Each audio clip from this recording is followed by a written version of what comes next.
The airport was alive that morning, filled with people rushing everywhere. Families holding hands, businessmen talking loudly on phones, and travelers pulling heavy suitcases across shiny floors. Among all the noise and movement, one man walked calmly, almost quietly. His name was Jonathan Miles. He wore a simple black suit, carried a small briefcase, and had the kind of face that looked calm but serious. Nobody paid much attention to him. To most people, he looked like just another traveler. But Jonathan wasn't ordinary. He was the CEO of one of the biggest airline companies in the country. In fact, the plane he was about to board was owned by his company. Jonathan didn't care for attention. He didn't need people to know who he was. He believed in seeing the world the way it really was, how people treated each other when they thought no one was watching. That day he was flying without bodyguards, without assistants, and without his usual luxury treatment. He wanted peace and quiet, a simple flight home after a long week of meetings. As the boarding call echoed through the speakers, Jonathan joined the line of first-class passengers. The air smelled like coffee and perfume. He smiled politely at the flight attendant who scanned his boarding pass. "Seat 1A, sir," she said with a professional smile. "Welcome aboard." Jonathan walked down the jet bridge and stepped into the cool air of the cabin. Everything was perfect, soft lighting, quiet music, and the faint hum of the engines. He placed his briefcase down, looked for his seat, and stopped suddenly. Someone was sitting there. It was a woman. In her mid-30s, blonde hair neatly styled, wearing a white coat and expensive sunglasses. She sat comfortably in his seat, seat 1A, and was scrolling on her phone as if she owned the place. Jonathan hesitated, then smiled politely. "Excuse me, miss," he said in a gentle voice. "I believe that's my seat." The woman didn't look up right away. When she did, her expression wasn't friendly. She gave him a quick glance, then a smirk. "I don't think so," she said sharply. "This is a first-class seat." "You probably meant business or economy." Jonathan blinked, slightly surprised but still calm. "I'm quite sure it's 1A, he said kindly, showing her his boarding pass. She barely glanced at it and waved it away. "You people always think you can just take any seat you want," she said, loud enough for the other passengers nearby to hear. Her tone wasn't just rude, it was dripping with something uglier. A few passengers looked up. A flight attendant nearby froze for a moment, unsure what to do. The air suddenly felt heavy. Jonathan didn't raise his voice. He didn't argue or defend himself. He simply stood there for a second, then gave a polite nod. "No problem," he said softly. "I'll wait." He stepped back and placed his briefcase near the wall, standing quietly while the other passengers pretended not to notice what had just happened. The woman crossed her legs, picked up a glass of champagne from the tray, and smirked again. "See? Knew it," she muttered under her breath. Inside, Jonathan felt something stir, but it wasn't anger. It was disappointment. He had seen people like her before. People who judged by skin color, by clothes, by assumptions. But what made him pause wasn't what she said. It was how easily everyone else accepted it. Nobody spoke up. Nobody told her she was wrong. The flight attendant finally approached, nervously checking both boarding passes. "Ma'am," she said quietly, "I think there's been a mistake." "This gentleman," the woman interrupted before she could finish. "No mistake. I was told I could sit here." She leaned closer and whispered, "Maybe next time he should try booking earlier." Jonathan said nothing. He looked out the window, watching as luggage was loaded below. He could have ended this right there. He could have called security or even the airline director. But instead he chose silence. There was a reason for that. Jonathan had learned long ago that some lessons can't be taught by words. They have to be lived. And this woman, he thought, was about to learn one of those lessons. The passengers began whispering. "She kicked him out of his seat?" someone asked quietly. "He doesn't look poor," another replied. "He looks important." Phones started to appear. Some people began recording discreetly. The woman noticed and straightened up, pretending nothing had happened. The flight attendant, caught between fear and confusion, went to the front cabin to speak to the captain. Jonathan waited patiently, hands folded in front of him, eyes calm but unreadable. He wasn't angry. He was observing. When the captain received the message about a seat issue in first class, he checked the passenger list. The name Jonathan Miles caught his attention immediately. His eyes widened. The name wasn't just familiar. It was the CEO of the company that owned the airline, He turned pale. Meanwhile, Jonathan took out his phone and made a single short call. His voice was quiet and steady. He didn't shout or complain. "It's Miles. Ground flight 728 for now," he said simply. Then hung up. No one around him knew that with that one calm call, the fate of the entire flight and the lesson of a lifetime had just been set into motion. 5 minutes later, the engines that had been warming up suddenly went silent. A ripple of confusion passed through the passengers. The captain's voice came over the intercom.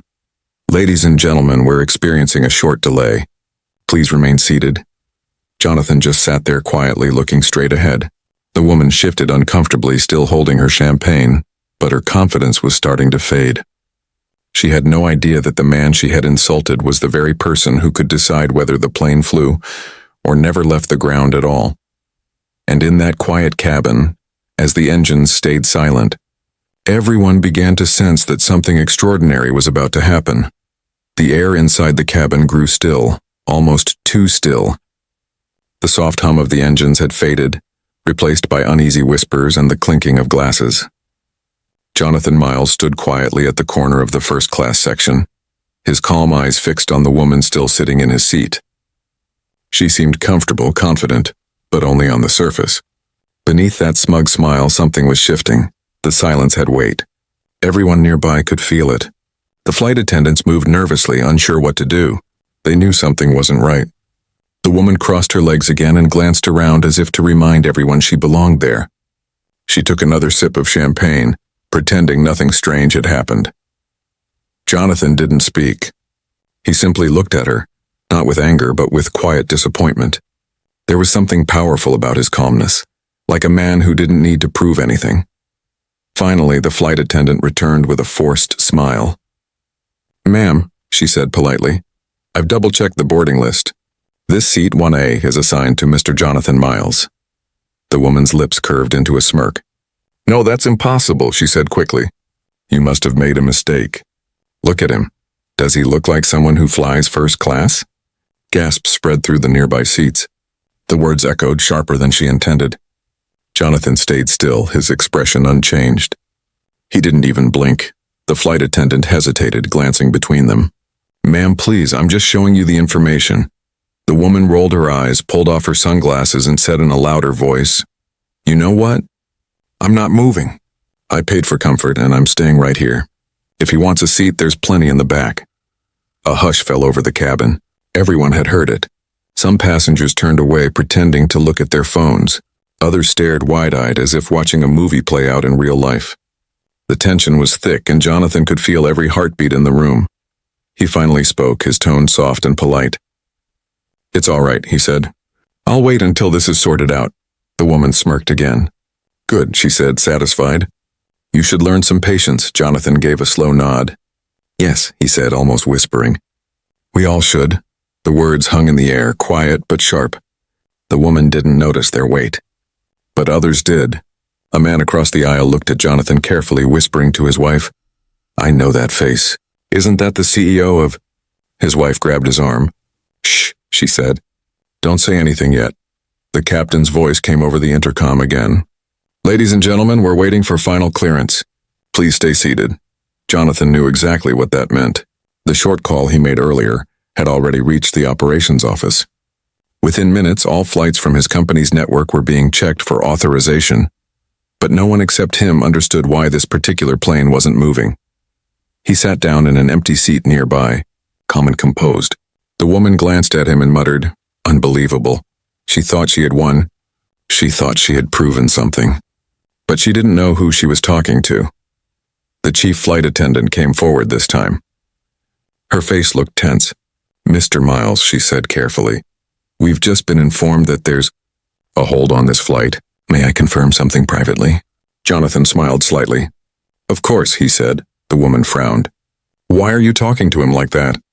"He's just—" The chief attendant turned toward her, her voice firm now. "Ma'am, please remain seated." Jonathan stood and followed the attendant toward the front cabin, away from curious eyes. The moment he disappeared behind the curtain, the whispers started again. Passengers exchanged looks, eyes wide, voices low. "He's someone important, isn't he?" "Yeah, you can tell by the way the crew talks to him." "Did she really just take his seat like that?" The woman crossed her arms, annoyed by all the attention. "People need to mind their business," she said under her breath. But the tone of her voice betrayed something, a flicker of nervousness. Inside the cockpit, the captain stood as Jonathan entered. "Sir," he said immediately, "I didn't realize it was you on board." "We received your call." Jonathan raised a hand gently. "No need to apologize. I just wanted to see how people behave when they think no one important is watching." The captain nodded, unsure what to say. "Would you like us to escort her off the plane?" Jonathan paused, then shook his head. "No," he said quietly. "Let her stay. But I want everyone here to remember something. Respect doesn't come from status. It comes from humanity." He looked out through the small cockpit window at the still tarmac below. The engines remained quiet. "Keep the flight grounded for now," he added. "Let's see what patience teaches her." Back in first class, the woman was starting to grow uneasy. She looked around, noticing people staring, whispering. Her confidence began to crack. The plane wasn't moving, and she didn't know why. After several long minutes, Jonathan returned. He didn't say a word as he walked past her. He simply sat back in his temporary seat, folded his hands, and waited. His calm was almost unnerving. The woman glanced up at him, trying to sound casual. "So, are we leaving soon?" Jonathan turned his head slowly, gave a faint smile, and said, "I don't think so. Not just yet." Something in his voice made her stomach twist. For the first time, she felt small, like the air around her had shifted and she wasn't in control anymore. The cabin lights dimmed slightly. The crew whispered to one another. The engine stayed silent. The woman began to feel everyone's eyes on her, and for the first time since boarding, she wished she had never opened her mouth. Jonathan leaned back in his seat, watching quietly as the lesson began to unfold. A lesson she'd remember for the rest of her life. The cabin was now filled with a strange silence, the kind that hums louder than sound itself. Every passenger could feel it. The air no longer smelled of comfort and champagne. It smelled of tension. Even the hum of the engines was gone. The aircraft had stopped moving, and no one seemed to know why. Jonathan sat quietly in the corner seat he had taken, hands folded neatly, eyes fixed out the window. The early sunlight hit his face gently, giving him an almost regal calm. He didn't seem angry. He didn't seem bothered. But there was something in the stillness of his posture that made everyone uneasy, something powerful and mysterious. The blonde woman, however, sat restlessly in his seat. She shifted her legs, then looked around as if expecting someone to serve her another drink. But the flight attendants weren't coming anymore. They whispered near the galley, occasionally glancing her way with tight lips and worried eyes. The calm she wore earlier began to fade. "Why aren't we taking off yet?" she muttered, pretending to sound casual. No one answered. From the row behind her, a man leaned toward his wife and whispered, "That guy, he looks familiar. I swear I've seen him in a magazine." His wife nodded quietly. "I think I know who he is. But let's just watch." Across the aisle, a young woman scrolled on her phone, whispering to her friend, "Someone just tweeted, 'This flight is delayed because of CEO authorization,' whatever that means." The whispers grew, spreading like sparks. Eyes turned to Jonathan. Some faces showed curiosity, others respect. The atmosphere shifted. Everyone could sense there was more to this man than met the eye. The blonde woman noticed too. She frowned, confused. "Why's everyone looking at him?" she asked aloud, her voice cutting through the quiet. No one replied. Even the flight attendants avoided her eyes. A few rows behind, an older man wearing a business suit finally spoke, his voice calm but firm. "Miss, I think you should apologize to that gentleman." The woman turned sharply. "Excuse me?" "You heard me," he said. "What you said earlier was out of line. Maybe you didn't know who he is, but it doesn't matter. You don't treat anyone like that." Her cheeks flushed. "You don't even know what happened," she shot back. "Oh, I know," he replied. Everyone here saw what happened. Murmurs of agreement rippled through the cabin. The woman's arrogance began to crumble. Her fingers tightened around her purse and she sank slightly into the seat. Just then, the main flight attendant appeared again, followed by the captain. They both looked serious. The captain's uniform gleamed under the cabin lights, but his expression was pale and uneasy. "Ladies and gentlemen," the captain announced, "our flight will remain grounded until further notice. We're waiting for clearance from our corporate office." The passengers exchanged looks. Corporate office? That wasn't a normal delay explanation. The woman frowned. What kind of nonsense is that? How long are we supposed to sit here? The captain hesitated, glancing at Jonathan briefly. As long as our senior management decides, ma'am. Senior management? She repeated, irritated. You mean him? She pointed at Jonathan with an angry gesture. What, is he your boss or something? The captain didn't answer, but the silence was louder than words. The woman blinked, her confidence faltering. Wait, no, that can't be. Jonathan turned his head slowly and met her eyes for the first time since she had taken his seat. His expression was gentle but unreadable. Why not? He asked softly. Her mouth opened, but no words came out. One of the flight attendants whispered something to the captain, who nodded and then approached Jonathan respectfully. Sir, he said, his tone careful, we've confirmed your request. All flights under your company have been notified. The situation is fully under your control. Gasps filled the air. The woman's champagne glass slipped slightly in her hand, and a few drops spilled onto her white coat. Your company? She said weakly. Jonathan looked at her for a long moment, then smiled politely. I suppose you didn't realize, he said, that you're sitting in the seat of the man who owns this airline. The entire cabin went silent. Even the air seemed to pause. The woman froze completely, her face turning pale. You're joking, she stammered. Jonathan shook his head. No jokes today. Only lessons. Her lips trembled. I didn't know. I know, Jonathan said gently. That's the point. A few passengers covered their mouths in disbelief. Others whispered softly, it's him. Jonathan Miles, the CEO. Phones were already recording. Cameras clicked quietly, capturing every second of the moment that was about to go viral. Jonathan leaned back in his seat and spoke calmly to the captain. Keep the flight grounded for now. I'd like everyone to have time to think. The captain nodded. Yes, sir. The woman sat stiffly, eyes downcast, fingers shaking slightly as she set the champagne glass aside. Her earlier arrogance had disappeared completely. Now she looked small, lost even. Jonathan didn't scold her. He didn't raise his voice. He simply watched the sunrise outside the window, his reflection calm and composed. Around him, the passengers began whispering again, but this time the tone had changed. They weren't whispering about a delay anymore. They were whispering about a man who had just shown the entire plane the power of grace and quiet authority. And while the engines stayed silent, something much louder filled that cabin, the sound of realization. Every person on that flight, including the woman who had taken his seat, was learning a lesson they would never forget. Power doesn't need to shout. Sometimes, it just needs to wait. The lights inside the cabin flickered softly as the engines outside went completely silent. What had started as a simple argument over a seat had now grown into something much bigger, something that nobody on board would ever forget. The air felt heavy, thick with confusion and curiosity. No one dared to move, not even the flight attendants. Everyone sensed that this silence wasn't a normal delay. It was intentional. Jonathan Miles sat calmly, his hands resting on his lap. He wasn't angry. His expression was calm but focused, like a man who already knew exactly what was happening. The other passengers kept glancing his way, whispering nervously. And in the middle of all that quiet tension sat the woman who had taken his seat, her earlier pride fading with each passing second. She cleared her throat. This is ridiculous, she muttered under her breath. Why aren't we moving? Her voice trembled slightly. The same confidence that once filled her words was gone now. She looked around for a flight attendant, but none came. They were all gathered near the cockpit, whispering, glancing at Jonathan, then back at their phones.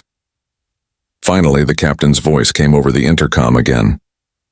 Ladies and gentlemen, he said carefully, we are currently experiencing a delay due to corporate authorization. Please remain seated. Corporate authorization? Someone repeated out loud. What does that even mean? No one had ever heard that phrase before. It wasn't weather-related, it wasn't a technical problem, and it wasn't about passengers. Something deeper was happening, something powerful. Jonathan slowly stood up. The cabin fell silent again as if everyone could feel the weight of his movement. He straightened his jacket, looked toward the cockpit, and gave a small nod to the lead flight attendant. She nodded back immediately and disappeared behind the curtain. The woman in his seat stared at him, her voice suddenly unsure. What's going on? Jonathan looked at her kindly but said nothing. He walked past her toward the front of the plane. Every head turned to follow him. Nobody spoke. Nobody dared to. Inside the cockpit, the captain stood at attention as Jonathan entered. "Sir," he began nervously, "we received your message. All flights under your ownership have been temporarily grounded, as per your order." Jonathan nodded slightly. "Good. Let them stay that way until I say otherwise." The captain swallowed hard. "Yes, sir. Should I make an announcement to the passengers?" Jonathan thought for a moment. "No," he said. "Let them sit with it. Sometimes silence teaches better than words." He looked out the small window of the cockpit. The runway stretched out endlessly under the morning sun. "You know," he said quietly, "I started this company with the idea that everyone, rich or poor, deserves respect when they travel. No one is better than another person. But look how easily that truth gets lost." The captain listened silently, nodding slowly. "Grounding this flight isn't punishment," Jonathan continued. "It's a pause, a reminder of what humility means." Meanwhile, back in first class, the tension was unbearable. The woman shifted uncomfortably in her seat. She tried to distract herself by checking her phone, but there was no signal. A few rows behind, passengers were whispering furiously. "Did you hear what the captain said?" "They said it's a corporate order." "Corporate? That means someone big is on this flight." "It's him, the quiet man. I'm sure of it." The woman's palms began to sweat. Her pride, her certainty, both were melting away. She tried to act normal, even laughed a little, but her voice shook. Finally, the door curtain opened again. Jonathan walked out calmly, his steps slow, his face unreadable. The flight attendants straightened as he passed by, their eyes filled with quiet respect. He stopped near his old seat, the one she still occupied. For a long moment, he said nothing. The woman's breath quickened. She looked up, forcing a weak smile. I didn't mean anything earlier," she said quietly. I thought," Jonathan interrupted gently. "You thought you knew who belonged where." Her eyes widened. He leaned slightly forward, his voice calm and steady. "Tell me something," he said. "If I had stayed quiet and sat in the back like you suggested, would you have cared who I was?" She blinked rapidly. "No, I didn't," Jonathan smiled faintly. "That's what I thought." He straightened again and turned toward the flight attendant. "Please prepare the passengers to disembark." "This flight isn't leaving until further notice," the woman gasped. "What? You can't just—" But her words died in her throat as she saw the captain standing behind him, his face pale with respect. "Yes, ma'am," the captain said quietly. "He can." One by one, passengers began to gather their belongings. They didn't complain. In fact, some even nodded at Jonathan as they passed, like they understood something important was happening. The woman stayed seated, frozen as the reality hit her. The man she had insulted, the one she had called out of place, wasn't just another passenger. He was the boss, the man who owned the very airline she was flying on. As the last passenger stepped off, Jonathan turned back toward her. His voice was soft but full of meaning. "You may keep the seat," he said. "You've earned it." She looked at him, confused. "Earned it? What do you mean?" "For the lesson," Jonathan replied. "You've just shown everyone what happens when pride flies higher than respect." He turned and walked toward the exit. The crew stood silently as he passed. Outside the cabin, the bright sunlight poured across the tarmac. Jonathan stopped for a moment, looked back at the aircraft, and exhaled slowly. It wasn't revenge. It wasn't anger. It was balance. Back inside, the woman finally lowered her head into her hands. The cameras, the whispers, the guilt, it all came crashing down. She had won the seat, but lost her dignity. And out there, as the airport came to a sudden halt with every plane from Jonathan's company grounded for the next hour, a quiet message spread faster than any announcement ever could. Power isn't in titles or money. It's in how you treat people when you think no one's watching. The cabin doors stayed closed, and the silence inside grew heavier than before. Outside the plane, the morning light had turned bright, painting the runway gold, but no one inside was looking at that. All eyes were on one man, the quiet black gentleman who had grounded an entire flight without raising his voice. Jonathan Miles sat calmly, his phone resting in his hand. He hadn't made another call since giving the order. He didn't need to. The system worked because it respected him, because he built it. The blonde woman sat frozen in his seat, her confidence shattered. A few strands of hair had fallen loose from her perfect bun. Her hands trembled as she stared out the window, pretending not to care. But her reflection gave her away. Fear, confusion, and something she hadn't felt in a long time. Shame. Passengers were whispering now, but not in mockery, in awe. "That's Jonathan Miles," a businessman said quietly to his wife. "He's the CEO of Sky One Airlines, the parent company that owns this entire fleet." His wife's jaw dropped. "You're kidding." "I wish I was," he said. "That woman basically insulted the owner of the airline." The whispers spread like wildfire through the cabin. People began recording quietly, their cameras angled toward Jonathan. The woman noticed the phones and shrank deeper into her seat, trying to hide her face. Her lips trembled as she muttered, No, this can't be real." The lead flight attendant approached Jonathan carefully, her voice low and respectful. "Sir, we've confirmed it through headquarters. Every flight under your name has been paused. They're all waiting for your signal." Jonathan nodded slightly. "Good. Just for a few minutes more." The attendant hesitated, then whispered, "Would you like me to handle her?" Jonathan shook his head. "No, let her handle herself." When he stood, the entire first-class section fell silent again. He walked toward the woman, slow, deliberate, unhurried. The soft thud of his shoes on the carpet sounded louder than anything else in the room. When he stopped beside her seat, she looked up with tearful eyes. I didn't know," she stammered. "I swear I didn't know who you were." Jonathan looked down at her. His voice was calm, but there was weight behind it, a kind of still power that didn't need volume to command attention. "That's the point," he said. "You didn't know who I was, but that shouldn't have mattered." She blinked, her throat tight. "I wasn't trying to be rude." "You were," he said simply, not unkindly. "But not because of the seat. You looked at me and decided I didn't belong here. That's the part that hurts." Her eyes filled with tears. "Please," she whispered. "I was just tired." "I didn't think." Jonathan sighed softly. "Most cruelty happens that way and without thinking." The words sank into her like cold rain. She wanted to vanish. Behind them, a few passengers clapped quietly, not mockingly, but in quiet respect. Jonathan turned slightly, raising his hand to stop them. "No," he said gently. "We don't celebrate mistakes. We learn from them." He turned back to the woman. "You're free to keep the seat," he said. "Consider it a gift or maybe a mirror." She frowned faintly. "A mirror?" "Yes," Jonathan said, his eyes calm but piercing. "Because the next time you sit somewhere high, I want you to remember how quickly it can reflect who you really are." He straightened up, gave a polite nod, and began walking toward the front of the plane.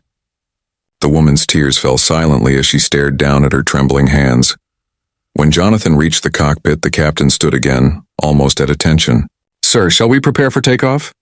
"Not yet," Jonathan said quietly. "Let everyone feel the weight of stillness. Sometimes silence teaches faster than any speech." The captain nodded respectfully. "Understood." Back in the cabin, the woman sat motionless, replaying everything in her mind, her words, her tone, her smirk. Each memory cut deeper. Around her, passengers whispered about Jonathan's composure, his grace, his strength. One older lady leaned over and said softly, "He could have humiliated you, dear, but he chose to teach you instead. You should thank him."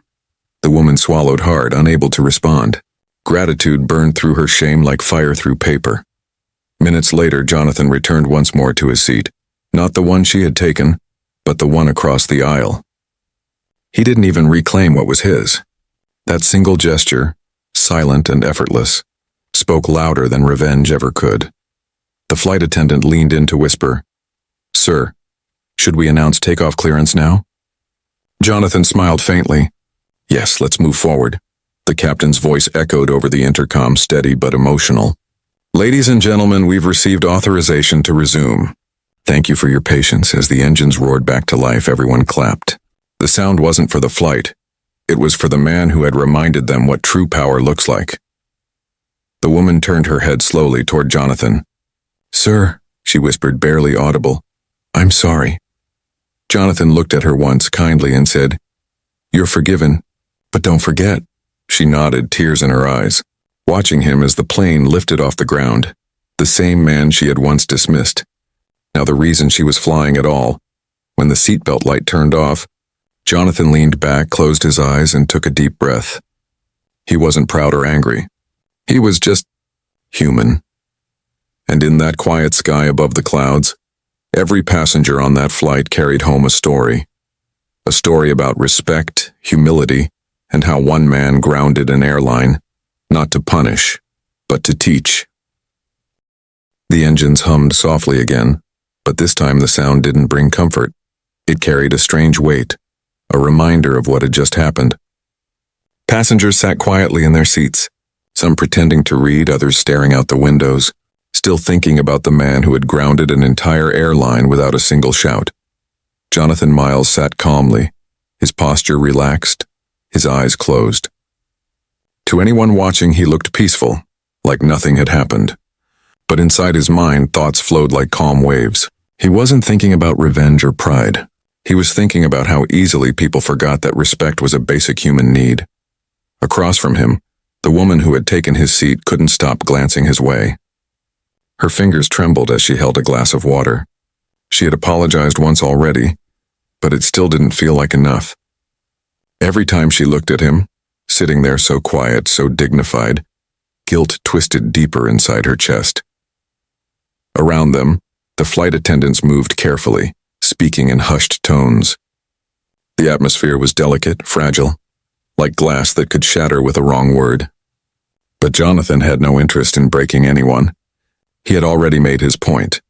After some time, one of the attendants approached him softly. "Sir," she said with deep respect, "would you like us to serve your meal now?" Jonathan smiled faintly and shook his head. "No, thank you. Please serve everyone else first." The attendant nodded, touched by his humility. She turned to go, but Jonathan added, "And make sure the lady in 1A gets something warm. She looks like she needs it." The attendant hesitated, surprised, then smiled. "Of course, sir." The woman overheard it. Her eyes widened slightly and her throat tightened. He was being kind after everything. That small act of grace hit her harder than any lecture ever could. As the plane climbed higher through the clouds, a soft glow filled the cabin. Outside, the sky turned a pale blue. Inside, it was so quiet that even the sound of silverware on plates felt too loud. Passengers began whispering again, but now their voices carried admiration, not curiosity. "That man's incredible," one said. "He didn't even raise his voice," another replied. "I would have lost my temper in his place." "Yeah, but that's what makes him powerful." The woman in 1A listened to their whispers, her eyes lowering. Every word felt like another reminder of how wrong she had been. She looked at Jonathan again, this time not with fear, but with respect. Finally, she unbuckled her seatbelt, stood up quietly, and walked toward him. The cabin watched in silence as she stopped beside his seat. "Mr. Miles," she said softly, her voice trembling, "I know you don't owe me anything, but I need to say it again. I'm sorry." Jonathan opened his eyes and looked up at her. There was no anger there, no trace of pride. Just calm understanding. "I believe you," he said gently. She swallowed hard. "You could have humiliated me in front of everyone. You could have had me thrown off the flight. But you didn't. Why?" Jonathan thought for a moment. "Because I've seen humiliation before," he said quietly. "It doesn't change people. It only makes them bitter. But reflection that changes hearts." She blinked, tears filling her eyes. "I'll never forget this," she whispered. He gave a small, kind smile. "Good. Then the lesson worked." The passengers nearby pretended not to watch, but their eyes glistened too. Something about the moment felt pure, human. No speeches, no drama. Just forgiveness. The woman returned to her seat, silent now, her heart heavy but clean. Jonathan leaned back again, his gaze drifting toward the window. Outside, the sunlight danced on the clouds like silver fire. The captain's voice came through the speaker again. "Ladies and gentlemen, we've reached our cruising altitude. We'd like to thank you for your patience." But Jonathan knew this flight was more than just a journey through the sky. For many of the people on board, it had become a journey inward, a quiet trip into self-awareness. Later, as the cabin lights dimmed, one of the attendants approached Jonathan again with a small envelope. "Sir," she whispered, "the woman in 1A asked me to give this to you." Jonathan took it but didn't open it right away. He waited until the plane was quiet, until the world outside was nothing but soft stars and endless night. Then he unfolded the small white note inside. In shaky handwriting it read, I learned today that kindness doesn't always wear a suit or a smile. Sometimes it just sits quietly and lets the truth do the talking. Thank you. Not for grounding a plane, but for grounding me. Jonathan smiled. For the first time since boarding, he let out a small laugh. Gentle, genuine. He folded the note neatly and placed it in his briefcase. The flight continued smoothly. No turbulence, no noise, just the soft hum of peace filling the air. And as the hours passed, Jonathan's lesson reached every person on that plane without another word being spoken. The message was simple but unforgettable. Power isn't about control. It's about calm. It's about how you respond when someone tries to take your dignity, and how you choose to give it back. The plane touched down softly, its wheels kissing the runway like the ending breath of a long sigh. But even after the flight had landed, no one moved right away. There was no rush to stand up, no scramble to grab luggage from the overhead bins. Everyone sat still, quiet, thoughtful, as if they knew they had just witnessed something rare. Jonathan Miles remained in his seat, calm as ever. The world outside bustled with flashing lights and moving stair trucks, but inside time felt slower. The air carried a strange sense of peace, as if every passenger had been changed in some small but permanent way.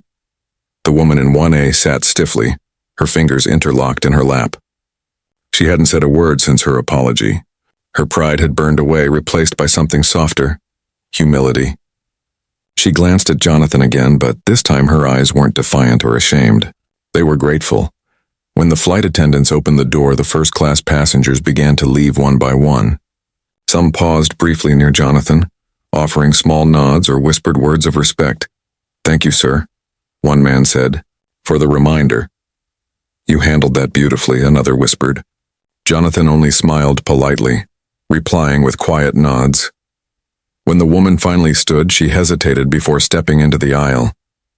For a moment, it looked like she might just walk past him silently, but something inside her wouldn't let her. She turned, her voice trembling. "Mr. Miles?" He looked up gently. "I don't expect forgiveness," she said, "but thank you for showing me what grace really looks like." Jonathan studied her for a long moment, then nodded once. "We all stumble," he said softly. "The important thing is whether we stand up a better person afterward." Her eyes filled again, but this time it wasn't shame. It was respect. She gave a small bow of her head and walked out of the plane. Outside, the air was bright and cool. Reporters had already gathered near the terminal, cameras ready because someone on board had leaked the story while they were still in the air. The internet was already buzzing. Black CEO grounds airline after being disrespected on his own plane. Woman learns the hardest lesson in first class. The story had gone viral before the passengers even stepped onto the jet bridge. Jonathan, as always, ignored the cameras. He didn't care about fame or headlines. He didn't need the world to see his power, only to feel the meaning behind it. As he walked through the terminal, people recognized him, some clapping quietly, others simply staring with admiration. But Jonathan's face stayed humble. He didn't smile for attention. He smiled because the world still had a chance to learn.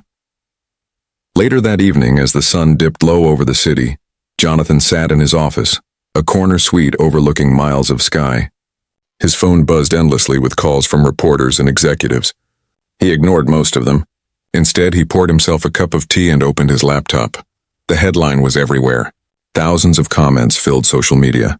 Most praising his calmness, others sharing their own experiences with prejudice and kindness. People weren't just talking about what had happened. They were feeling it. He read one message that made him pause. "Thank you, Mr. Miles. You taught my teenage son more about respect in one flight than I could in 10 years. Jonathan smiled faintly and closed his laptop. The noise of the world didn't matter to him. What mattered was that for once a story about power wasn't about control. It was about character. The next morning, he received a letter delivered by hand. The envelope was white, simple, and had no sender name. Inside was a short note. "Mr. Miles, I've been thinking about what you said about reflection. You were right. I saw who I was and I didn't like it. I want to change that. Thank you for grounding more than a flight. You grounded me. Sincerely, a woman who finally learned humility." Jonathan read it twice, then folded it carefully and placed it beside the first note she had written on the plane. He didn't need to reply. The message was complete. By noon, his company's headquarters released a statement. Sky One Airlines stands for equality, dignity, and respect for every passenger. The events of yesterday serve as a reminder that kindness and humility are as essential to flight as fuel and wings. The press tried to spin it into a power story, a revenge story, a viral headline, but the truth was simpler and far more beautiful. That day, Jonathan didn't ground the airline because of anger. He grounded it because silence sometimes teaches louder than speeches. Because sometimes, the most powerful man in the room is the one who doesn't need to prove he's powerful.